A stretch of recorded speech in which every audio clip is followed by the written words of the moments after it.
Hi students, കഴിഞ്ഞ ക്ലാസ്സിൽ നമ്മൾ സബ്ഷെല്ലുകളെ കുറിച്ചായിരുന്നു പഠിച്ചത്. ആറ്റത്തിലുള്ള സബ്ഷെല്ലുകൾ ഏതൊക്കെയാണ്, ഓരോ സബ്ഷെല്ലിലുമുള്ള ഇലക്ട്രോൺസ് ഏതാണെന്നൊക്കെ നമ്മൾ പഠിച്ചു. ശരിയല്ലേ? ഏതൊക്കെയായിരുന്നു ആറ്റത്തിലെ സബ്ഷെൽസ്?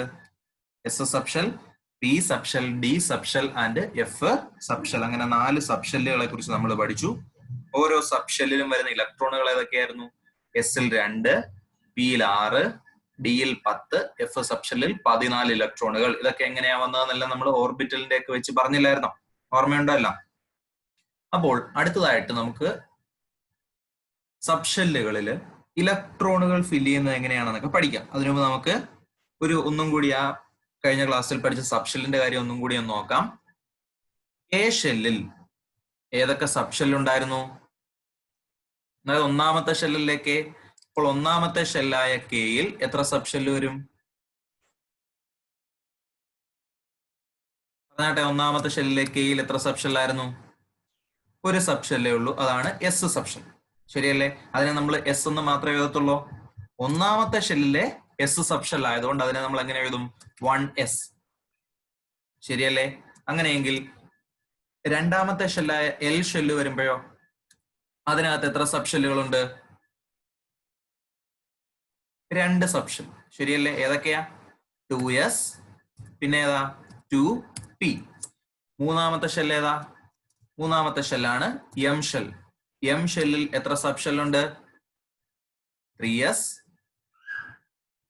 3p and 3d. ശരിയല്ലേ?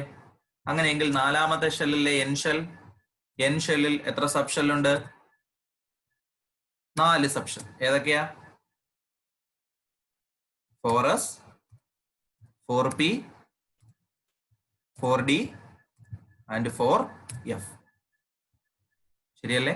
അപ്പോൾ ഓരോ സബ്ഷെല്ലിലുമുള്ള ഇലക്ട്രോൺസിന്റെ ഓരോ ഷെല്ലിലുമുള്ള സബ്ഷെല്ലുകൾ ഇങ്ങനെയൊക്കെയാണെന്ന് നമ്മൾ പഠിച്ചു. ഇനി നമ്മൾ ഇതേപോലെ കഴിഞ്ഞ വർഷം 9ാം ക്ലാസ്സിൽ നമ്മൾ പഠിച്ചൊരു കാര്യമാണ് ഇലക്ട്രോണിക് കോൺഫിഗറേഷൻ. അല്ലെ? ഇലക്ട്രോൺ വിന്യാസം എന്നൊരു കാര്യം നമ്മൾ പഠിച്ചിരുന്നു. എന്തായിരുന്നു ഇലക്ട്രോൺ വിന്യാസം അല്ലെങ്കിൽ ഇലക്ട്രോണിക് കോൺഫിഗറേഷൻ?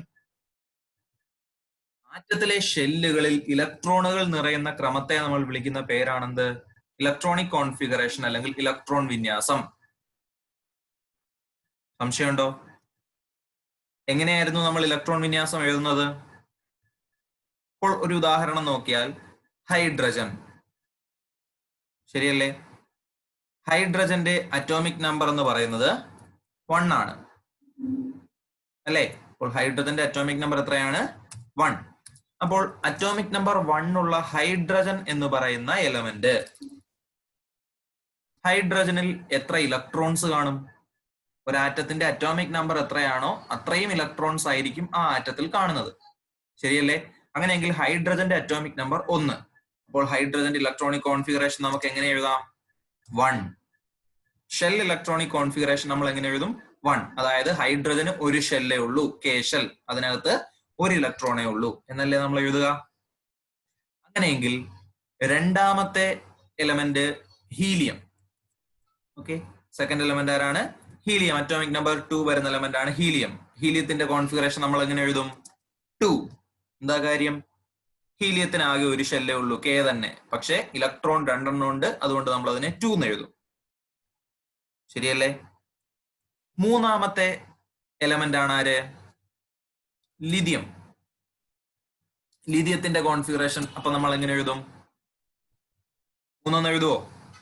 ഇല്ല. എന്താ കാര്യം? ആദ്യത്തെ ഷെല്ലാണ് കെ. അപ്പോൾ കെ ഷെല്ലിൽ ഉൾക്കൊള്ളാവുന്ന പരമാവധി ഇലക്ട്രോണുകളുടെ എണ്ണം എന്ന് പറയുന്നത് എത്രയാണ്? 2. അത്ര ഇലക്ട്രോൺസേ നമുക്ക് അവിടെ കൊടുക്കാൻ പറ്റത്തുള്ളൂ. ശരിയല്ലേ? അപ്പോൾ ആദ്യത്തെ കെ ഷെല്ലിൽ 2 കൊടുത്തു. പക്ഷേ ലിഥിയത്തിന്റെ അറ്റോമിക് നമ്പർ 3 ആണ്. അപ്പോൾ ഇലക്ട്രോണുകളുടെ എണ്ണവും 3 അല്ലേ? ഇവിടെ ഇപ്പോൾ കെ ഷെല്ലിൽ എത്ര ഇലക്ട്രോൺ ആയി? 2 ഇലക്ട്രോണേ ആയുള്ളൂ. ബാക്കി എത്ര ഇലക്ട്രോൺ ഉണ്ട്? 1. അത് നമുക്ക് കെയിൽ കൊടുക്കാൻ പറ്റുമോ? പറ്റത്തില്ല. അതുകൊണ്ട് നമ്മൾ എന്ത് ചെയ്യും? തൊട്ടടുത്ത ഷെല്ലിലേക്ക് അതിനെ കൊടുക്കും. ഏത് ഷെൽ? എൽ ഷെല്ലിലേക്ക് വേണം അടുത്ത ഇലക്ട്രോണിനെ കൊടുക്കാൻ. അപ്പോൾ ലിഥിയത്തിന്റെ കോൺഫിഗറേഷൻ എന്തായി?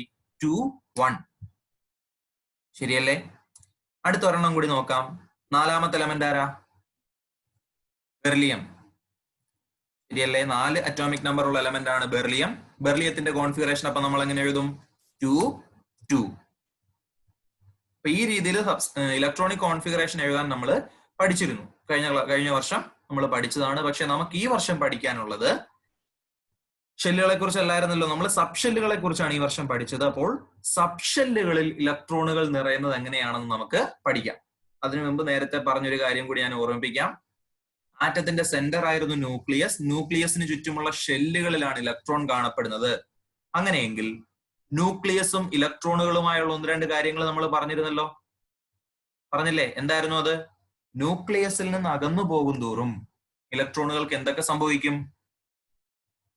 ന്യൂക്ലിയസിൽ നിന്നുള്ള ഡിസ്റ്റൻസ് കൂടുന്തോറും ഇലക്ട്രോൺസിന്റെ എന്ത് കുറയും? അട്രാക്റ്റീവ് ഫോഴ്സ് കുറയും, ആകർഷണ ബലം കുറയും.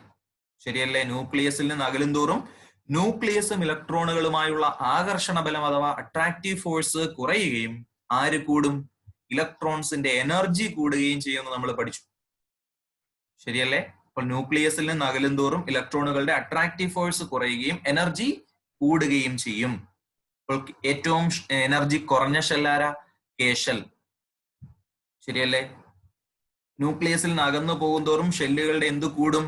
എനർജി കൂടും. ഇതെല്ലാം ഓർമ്മയുണ്ടല്ലോ നമ്മൾ പറഞ്ഞത്. ഈ കാര്യം ഓർത്തു വെച്ചുകൊണ്ട് വേണം നമുക്കിനി അങ്ങോട്ട് ബാക്കിയുള്ള കാര്യങ്ങൾ പഠിക്കാൻ. നമ്മൾ പറയുന്നത് സബ് ഷെല്ലുകളെ കുറിച്ചല്ലേ?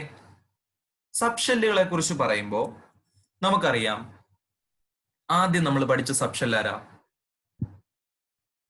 1s. ശരിയല്ലേ? എന്താ ആദ്യം 1s പറഞ്ഞത്? ന്യൂക്ലിയസിനോട് അടുത്ത് നിൽക്കുന്ന ഷെല്ലാണ് കെ ഷെൽ. കെ ഷെല്ലിൽ ഒരു സബ് ഷെല്ലേ ഉള്ളൂ. അതിനെ നമ്മൾ എന്ത് വിളിക്കും? 1s ആണല്ലോ. 1s കഴിഞ്ഞാൽ ഫസ്റ്റ് ഷെല്ല് കഴിഞ്ഞു. രണ്ടാമത്തെ ഷെല്ലാരാ? L shell. എൽ ഷെല്ലിലുള്ള സബ് ഷെൽസ് ഏതൊക്കെയാ? 2s 2p. ശരിയല്ലേ? ഓക്കെ. അത് കഴിഞ്ഞാൽ മൂന്നാമത്തെ ഷെല്ലല്ലേ? മൂന്നാമത്തെ ഷെൽ ഏതാ?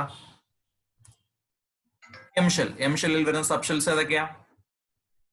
3s 3p 3d അങ്ങനെ പോകും.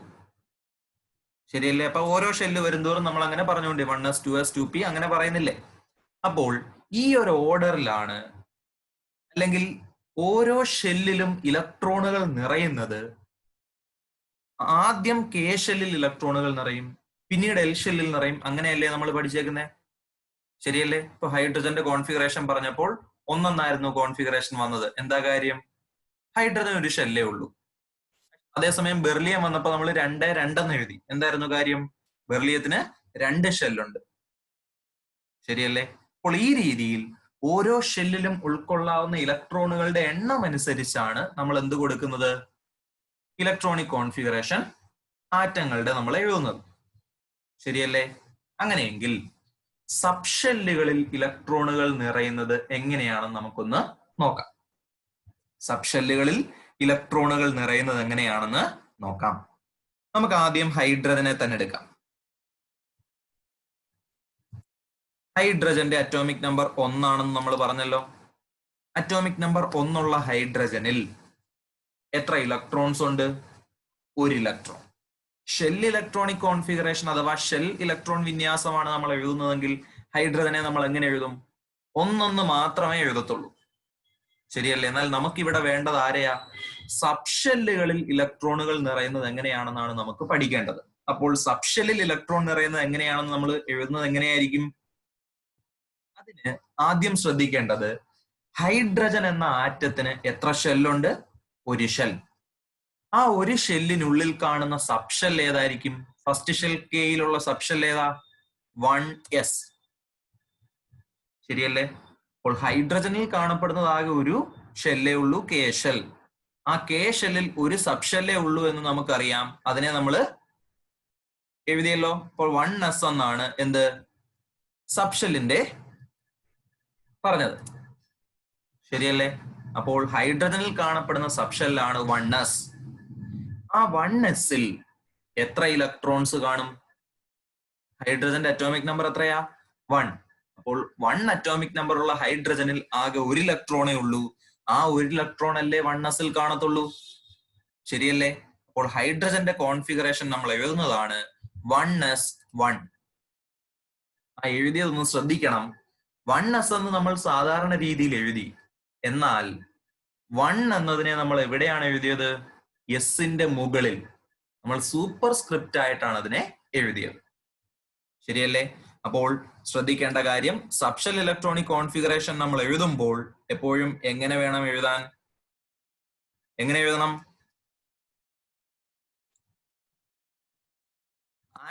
ആറ്റത്തിന്റെ അല്ലെങ്കിൽ എലമെന്റ്സിന്റെ സബ്ഷെൽ ഇലക്ട്രോണിക് കോൺഫിഗറേഷൻ നമ്മൾ എഴുതുമ്പോൾ ഇപ്പോൾ 1s ആണെങ്കിൽ ആദ്യം ഞാൻ 1s എഴുതിയല്ലോ. അതിനുശേഷം ചെയ്യേണ്ടത് എന്തായിരുന്നു? 1s2 ഞാൻ 1s1 ഇങ്ങനെയാണല്ലോ ഞാൻ എഴുതിയത്. ഇങ്ങനെ എഴുതുമ്പോൾ ഇതിൽ സൂചിപ്പിക്കുന്ന കാര്യം 1 എന്ന് പറയുന്നത് എന്തായിരുന്നു കാണിച്ചത്? 1 എന്ന് പറയുന്നത് എന്തിനെ സൂചിപ്പിക്കുന്നതായിരുന്നു? ഇപ്പോൾ ഞാൻ 1s എന്ന് എഴുതിയതിന്റെ അർത്ഥം എന്താ? ഒന്നാമത്തെ ഷെല്ലിലെ എസ് സബ്ഷെൽ. ശരിയല്ലേ? അപ്പോൾ 1sന്റെ അർത്ഥം എന്താ? ഒന്നാമത്തെ ഷെല്ലിലെ എസ് സബ്ഷെൽ. സംശയമില്ലല്ലോ? അങ്ങനെയല്ലേ ഞാൻ ഇവിടെ എഴുതിയേക്കുന്ന 1s1. അപ്പോൾ ഇതിന്റെ അർത്ഥം എന്തായിരിക്കും? ഒന്നാമത്തെ ഷെല്ലിലെ എസ് സബ്ഷെല്ലിൽ ഒരു ഇലക്ട്രോൺ. അപ്പോൾ ഈ മുകളിൽ തന്നിരിക്കുന്ന 1 എന്ന് പറയുന്നത് ആരെ സൂചിപ്പിക്കുന്നു? ആ ആറ്റത്തിലുള്ള ഇലക്ട്രോണുകളെ എണ്ണത്തെ സൂചിപ്പിക്കുന്നു. മനസ്സിലാകുന്നുണ്ടോ? അപ്പോൾ 1s1 എന്ന് പറഞ്ഞ എന്താണ്? 1s1 എന്ന് പറഞ്ഞ എന്താണ്? ഒന്നാമത്തെ ഷെല്ലിലെ എസ് സബ്ഷെല്ലിൽ ഒരു ഇലക്ട്രോൺ. മനസ്സിലാകുന്നുണ്ടോ? മനസ്സിലാകുന്നുണ്ടോ? അപ്പൊ ഇതിന്റെ തൊട്ടടുത്തൊരു എക്സാമ്പിൾ നമുക്ക് നോക്കാം. അറ്റോമിക് നമ്പർ 2 വരുന്ന എലമെന്റ് ആണ് ആര്? ഹീലിയം. ശരിയല്ലേ? ഹീലിയത്തിന്റെ അറ്റോമിക് നമ്പർ എത്രയാണെന്നാ നമ്മൾ പഠിച്ചേ? 2. അപ്പോൾ അറ്റോമിക് നമ്പർ 2 വരുന്ന ഹീലിയം എന്ന എലമെന്റ് നമുക്ക് നോക്കാം. അപ്പൊ ഹീലിയത്തിന്റെ കോൺഫിഗറേഷൻ നമ്മൾ എങ്ങനെയായിരിക്കും എഴുതുക? ഹീലിയത്തിന് എത്ര ഷെല്ലുണ്ട്? ഒരു ഷെല്ലേ ഉള്ളൂ, കെ ഷെൽ. അതിനകത്ത് 2 ഇലക്ട്രോൺസും ഉണ്ടായിരിക്കും. പക്ഷെ നമുക്ക് സബ്ഷെൽസ് അല്ലേ വേണ്ടേ? അപ്പൊ ശ്രദ്ധിക്കുക, ഹീലിയത്തിൽ എത്ര സബ്ഷെല്ല് കാണും? ഒരു സബ്ഷെല്ലേ കാണത്തുള്ളൂ, അതും 1s തന്നെയാണ്. ശരിയല്ലേ? അങ്ങനെയെങ്കിൽ ഈ 1sൽ എത്ര ഇലക്ട്രോൺസ് ഉണ്ട്? 2 ഇലക്ട്രോൺസ്. ഇതിനെ നമ്മൾ എങ്ങനെ എഴുതും? 1s2. മനസ്സിലാകുന്നുണ്ടോ? അപ്പോൾ ഹീലിയത്തിനെ നമ്മൾ എങ്ങനെ എഴുതി? 1s2. ഇതിന്റെ അർത്ഥം എന്താ? ഒന്നാമത്തെ ഷെല്ലിലെ എസ് സബ്ഷെല്ലിൽ 2 ഇലക്ട്രോൺ. ഹൈഡ്രജന്റെ നമ്മൾ 1s1 എന്ന് എഴുതിയപ്പോ എന്താ പറഞ്ഞേ? ഒന്നാമത്തെ ഷെല്ലിലെ എസ് സബ്ഷെല്ലിൽ ഒരു ഇലക്ട്രോൺ. ഹീലിയത്തിനെ നമ്മൾ എങ്ങനെ എഴുതും? ഒന്നാമത്തെ ഷെല്ലിലെ എസ് സബ്ഷെല്ലിൽ 2 ഇലക്ട്രോൺ. ഇതിനെ എങ്ങനെയാ വായിക്കുന്നേ? 1s2. അപ്പൊ 1s1 നമ്മൾ പറഞ്ഞു, 1s2 എന്നും പറഞ്ഞു. മാത്സിലെ പോലെ സ്ക്വയർ ഒന്നും നമ്മൾ പറയരുത്. ഓക്കെ, ഇതിനെ നമ്മൾ എങ്ങനെ പറയും? 1s2. നമുക്ക് അടുത്തത് നോക്കാം. മൂന്നാമത്തെ എലമെന്റ് ആണ് ആര്? മൂന്നാമത്തെ എലമെന്റ് ആരാ? ലിഥിയം. ശരിയല്ലേ? അപ്പൊ ലിഥിയത്തിന്റെ കോൺഫിഗറേഷൻ എങ്ങനെയായിരിക്കും എന്നൊന്ന് പറഞ്ഞേ. എങ്ങനെ വരാം?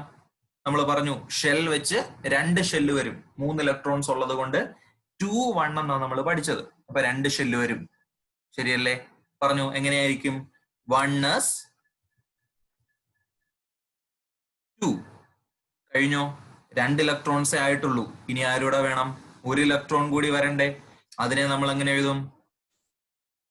1s2 കഴിഞ്ഞാൽ തൊട്ടടുത്ത് ആരാ? 2s. അതിനകത്ത് എത്ര ഇലക്ട്രോൺസ് ഉണ്ട്? 1 ഇലക്ട്രോൺ അല്ലേ ബാക്കിയുള്ളൂ. അപ്പൊ അതിനെ നമ്മൾ എങ്ങനെ എഴുതും? 2s1.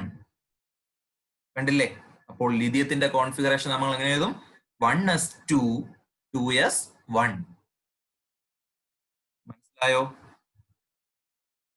നാലാമത്തെ എലമെന്റ് ആരാ? നാലാമത്തെ എലമെന്റ് ആരാണ്? ബെർലിയം. ശരിയല്ലേ? അപ്പോൾ ബെർലിയത്തിന്റെ കോൺഫിഗറേഷൻ നമ്മൾ എങ്ങനെ എഴുതും? പറഞ്ഞാട്ടെ. 1s2 പിന്നീട് 2s2. 4 ഇലക്ട്രോൺസ് അല്ലേ? അപ്പൊ അതിനെ നമ്മൾ എങ്ങനെ എഴുതും? 1s2 2s2. കണ്ടില്ലേ? അപ്പൊ ഇതിന്റെ അർത്ഥം എന്താ? ഒന്നാമത്തെ ഷെല്ലിലെ എസിൽ 2 ഇലക്ട്രോൺസ് ഫില്ലായി, രണ്ടാമത്തെ ഷെല്ലിലെ എസിലും 2 ഇലക്ട്രോൺസ് ആയി. ഈ രീതിയിലാണ് നമ്മൾ സബ്ഷെൽ ഇലക്ട്രോണിക് കോൺഫിഗറേഷൻ എഴുതുന്നത്. ആകുന്നുണ്ടോ?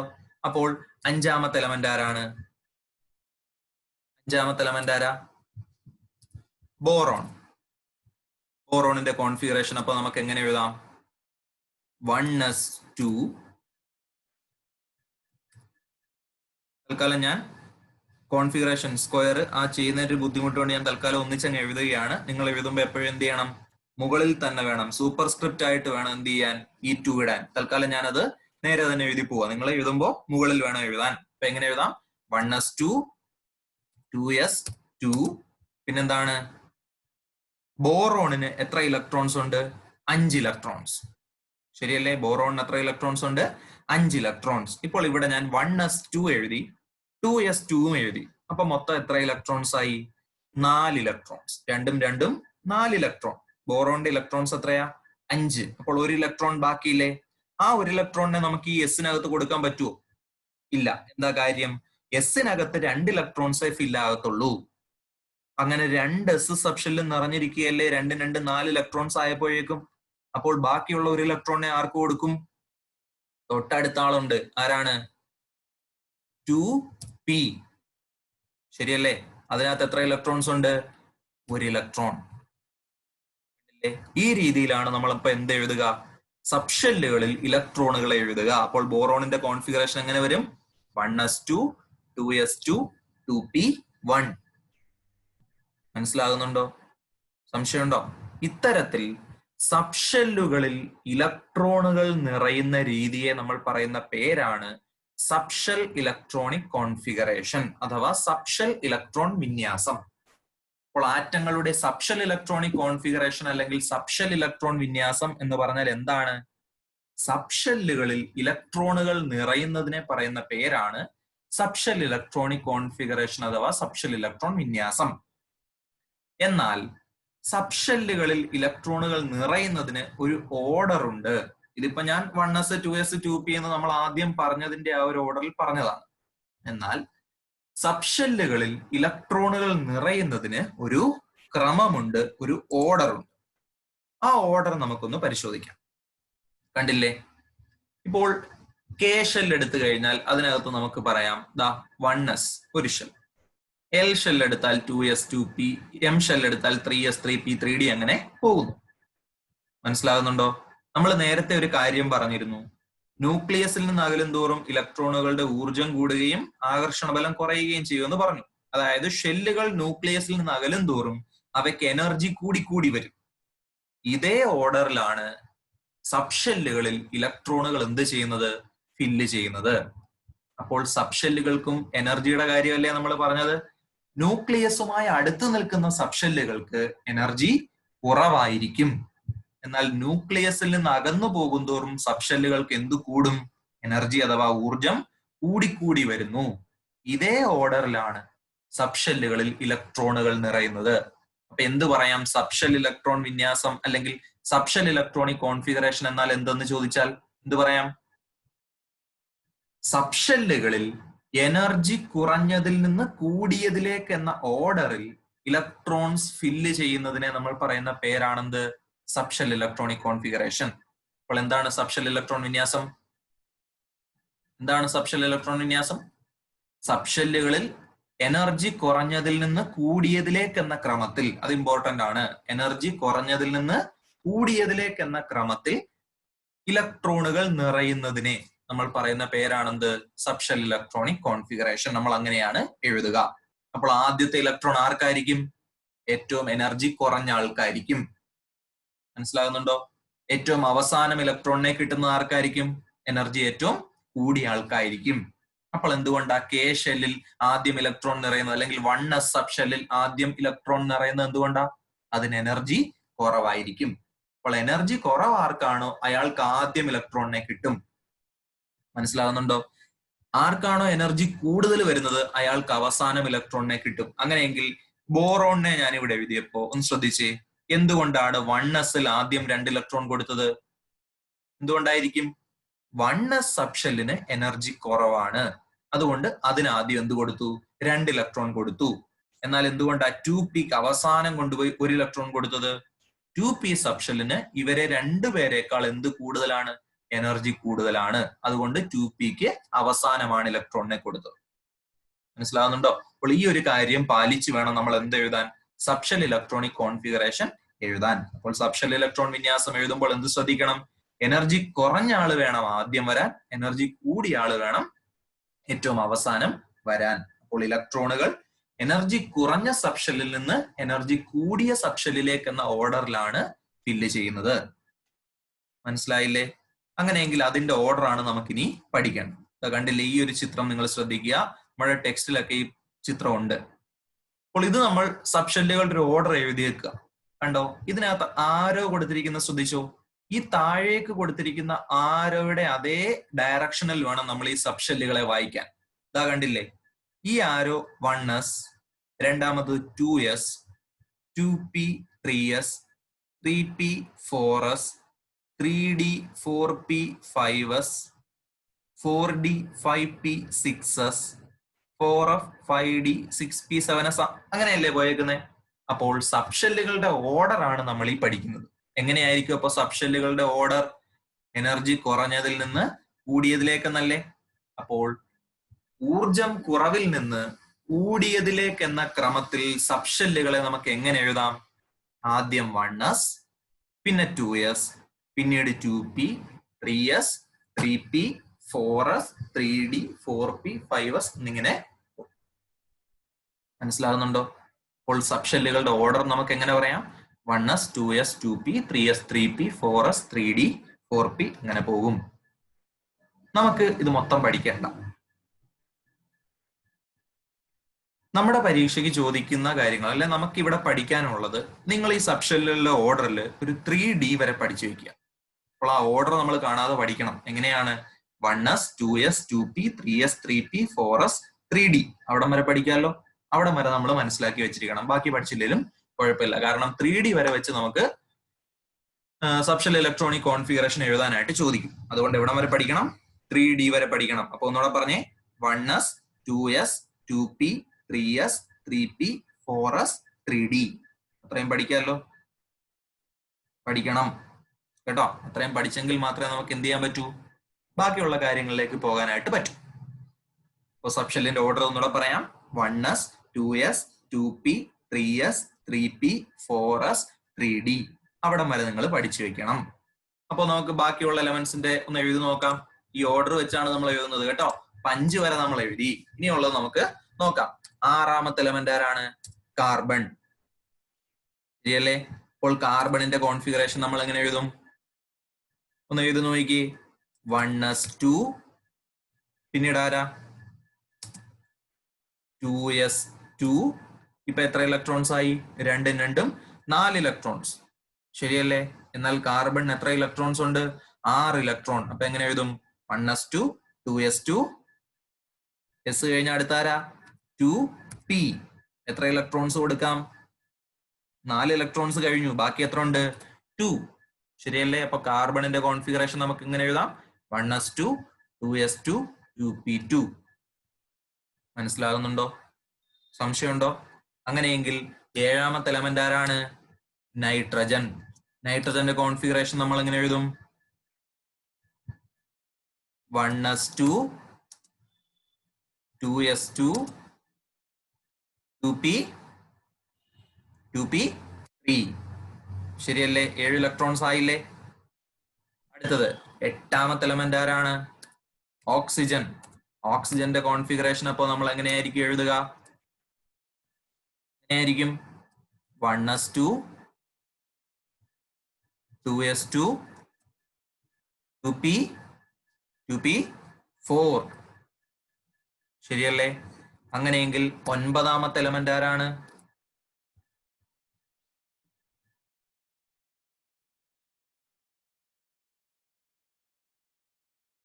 ഒൻപതാമത്തെ എലമെന്റ് ആണ് ആര്? ഫ്ലൂറിൻ. ഫ്ലൂറിന്റെ അപ്പൊ നമ്മൾ എങ്ങനെ എഴുതും? 1s2, 2s2, 2p5. ശരിയല്ലേ? 10ാമത്തെ എലമെന്റ് ആരാണ്? 10ാമത്തെ എലമെന്റ് ആരാണ്? നിയോൺ. നിയോണിന്റെ കോൺഫിഗറേഷൻ നമ്മൾ എങ്ങനെ എഴുതും? 1s2, 2s2, 2p6. ശരിയല്ലേ? അപ്പൊ ഇങ്ങനെയാണ് നമ്മൾ സബ്ഷെൽ ഇലക്ട്രോണിക് കോൺഫിഗറേഷൻ എഴുതുന്നത്. അപ്പൊ ശ്രദ്ധിക്കുക, നിയോണിന്റെ കോൺഫിഗറേഷൻ 1s2 2s2 2p6 എന്നാണ് നമ്മൾ പഠിച്ചത്. ശരിയല്ലേ?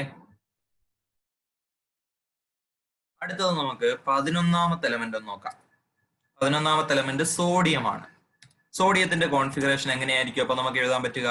1s2 2s2 2p6.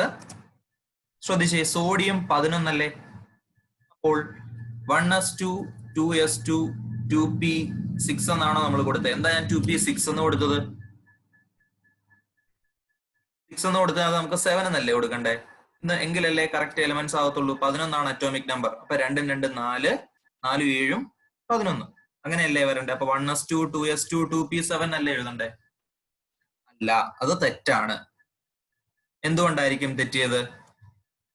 നമ്മൾ പഠിച്ചിട്ടുണ്ട് എസ് സബ്ഷെല്ലിൽ 2 ഇലക്ട്രോണും പി സബ്ഷെല്ലിൽ 6 ഇലക്ട്രോണുമാണ് ഉൾക്കൊള്ളുന്നത്. ശരിയല്ലേ? നമ്മൾ ഇത്രയും നേരം പാലിച്ചു വന്ന ആ ഒരു ക്രമമാണ്. എസ്സിലെല്ലാം 2 ഇലക്ട്രോൺസേ നമ്മൾ കൊടുത്തിട്ടുള്ളൂ. എന്നാൽ പിയിൽ ബോറോണിൽ നമ്മൾ 1 കൊടുത്തു, കാർബണിൽ നമ്മൾ പി സബ്ഷെല്ലിൽ 2 കൊടുത്തു, എന്നിൽ നമ്മൾ 3 കൊടുത്തു അല്ലെ? നൈട്രജൻ വന്നപ്പോൾ പി സബ്ഷെല്ലിൽ 3 കൊടുത്തു. അങ്ങനെ താഴേക്ക് നിയോൺ വന്നപ്പോൾ പി സബ്ഷെല്ലിൽ 6 ഇലക്ട്രോൺ കംപ്ലീറ്റ് ആയി. എന്ന് വെച്ചാൽ പി സബ്ഷെല്ലിൽ ഉൾക്കൊള്ളാവുന്ന പരമാവധി ഇലക്ട്രോണുകൾ അവിടെ കഴിഞ്ഞു. ശരിയല്ലേ? അപ്പോൾ 2p7 നമുക്ക് കൊടുക്കാൻ പറ്റുമോ? പറ്റത്തില്ല. എന്താ കാര്യം? മാക്സിമം നമ്പർ ഓഫ് ഇലക്ട്രോൺസ് പിക്ക് ഉൾക്കൊള്ളാവുന്നത് 6 ആണ്. അതിൽ കൂടുതൽ ഇലക്ട്രോൺസിനെ പിക്ക് ഉൾക്കൊള്ളാൻ പറ്റത്തില്ല. അങ്ങനെ വരുന്ന സാഹചര്യത്തിൽ നമ്മൾ എന്ത് ചെയ്യണം? തൊട്ടടുത്ത സബ്ഷെൽ എടുക്കണം. 1s കഴിഞ്ഞു, 2s കഴിഞ്ഞു, 2p കഴിഞ്ഞു. തൊട്ടടുത്ത ആളാരാ? 1s 2s 2p 3s. അപ്പൊ അടുത്ത ആളാരാണ്? 3sൽ വേണം അടുത്ത ഇലക്ട്രോൺ കൊടുക്കാൻ. എത്ര ഇലക്ട്രോൺ? 1 ഇലക്ട്രോൺ. അപ്പോൾ എങ്ങനെ എഴുതും? 1s2 2s2 2p6 3s1 ആകുന്നുണ്ടോ? അപ്പൊ തൊട്ടടുത്ത ഇലക്ട്രോൺ തൊട്ടടുത്ത എലമെന്റ് മഗ്നീഷ്യം വരുമ്പോൾ മഗ്നീഷ്യത്തിന്റെ കോൺഫിഗറേഷൻ നമ്മൾ എങ്ങനെ എഴുതുമെന്ന് പറഞ്ഞാട്ടെ. 1s2 2s2 2p6 3s2 മനസ്സിലാകുന്നുണ്ടോ? അപ്പോൾ ഈ രീതിയിൽ വേണം നമ്മൾ എന്ത് ചെയ്യാൻ? സബ്ഷെൽ ഇലക്ട്രോണിക് കോൺഫിഗറേഷൻ എഴുതാൻ. ഇങ്ങനെ താഴോട്ട് നമുക്ക് കുറെ സബ്ഷെൽ ഇലക്ട്രോണിക് കോൺഫിഗറേഷൻസ് എഴുതി പഠിക്കേണ്ടതായിട്ടുണ്ട്. മനസ്സിലാവുന്നുണ്ടോ? അപ്പോൾ എന്തായിരുന്നു സബ്ഷെൽ ഇലക്ട്രോണിക് കോൺഫിഗറേഷൻ? എനർജി കുറഞ്ഞതിൽ നിന്ന് കൂടിയതിലേക്കെന്ന ഓർഡറിൽ സബ്ഷെല്ലുകളിൽ ഇലക്ട്രോൺസിനെ ഫില്ല് ചെയ്യുന്ന രീതിയെ നമ്മൾ പറയുന്ന പേരാണെന്ത്? Subshell electronic configuration. Subshell electronic configuration എഴുതുമ്പോൾ നമ്മൾ ശ്രദ്ധിക്കേണ്ട കാര്യം എന്താ? എസ് സബ്ഷെല്ലിൽ 2 ഇലക്ട്രോണെ കൊടുക്കാവൂ. അത് കംപ്ലീറ്റ് ആയതിനു ശേഷം മാത്രം, ഒരു സബ്ഷെൽ പൂർണ്ണമായി നിറഞ്ഞു കഴിഞ്ഞ് മാത്രമേ നമ്മൾ എന്ത് ചെയ്യാൻ പാടുള്ളൂ? തൊട്ടടുത്ത സബ്ഷെല്ലിലേക്ക് പോകാനായിട്ട് പാടുള്ളൂ. എസ് 2 ഇലക്ട്രോൺസ് കംപ്ലീറ്റ് ആയിട്ട് നിറയണം, പിയിൽ 6 ഇലക്ട്രോൺ കംപ്ലീറ്റ് ആയിട്ട് നിറയണം, ഡിയിൽ 10 ഇലക്ട്രോൺസ് കംപ്ലീറ്റ് ആയിട്ട് നിറഞ്ഞെങ്കിൽ മാത്രമേ നമുക്ക് തൊട്ടടുത്ത സബ്ഷെല്ലിലേക്ക് പോകാനായിട്ട് പറ്റത്തുള്ളൂ. എഫ് സബ്ഷെല്ലിൽ വെച്ചുള്ളത് നമുക്ക് പഠിക്കേണ്ടതില്ല കേട്ടോ. നമുക്ക് ഡി വരെ പഠിച്ചാൽ മതി. മനസ്സിലാവുന്നുണ്ടോ? അപ്പൊ സബ്ഷെല്ലുകളുടെ ഓർഡർ നമ്മൾ പറഞ്ഞു. 1s 2s 2p 3s 3p 4s 3d. ഈ ഓർഡർ 3d വരെയുള്ള ഓർഡർ നമ്മൾ പഠിച്ചാൽ മതി. മനസ്സിലാവുന്നുണ്ടോ? ഇത്രയും കാര്യങ്ങളാണ് നമുക്ക് ഈ ഒരു വീഡിയോയിൽ പഠിക്കാനുള്ളത്. എല്ലാവരും ഈ സബ്ഷെൽ ഇലക്ട്രോണിക് കോൺഫിഗറേഷൻസ് വീണ്ടും വീണ്ടും എഴുതി പഠിക്കണം. എല്ലാവർക്കും മനസ്സിലായില്ലേ? സംശയം എന്തെങ്കിലും ഉണ്ടെങ്കിൽ ചോദിക്കണം കേട്ടോ. ഓക്കെ, അപ്പൊ നമുക്ക് ബാക്കിയുള്ള ഇലക്ട്രോണിക് കോൺഫിഗറേഷൻസ് ഒക്കെ അടുത്ത ക്ലാസ്സിൽ ഡിസ്കസ് ചെയ്യാം.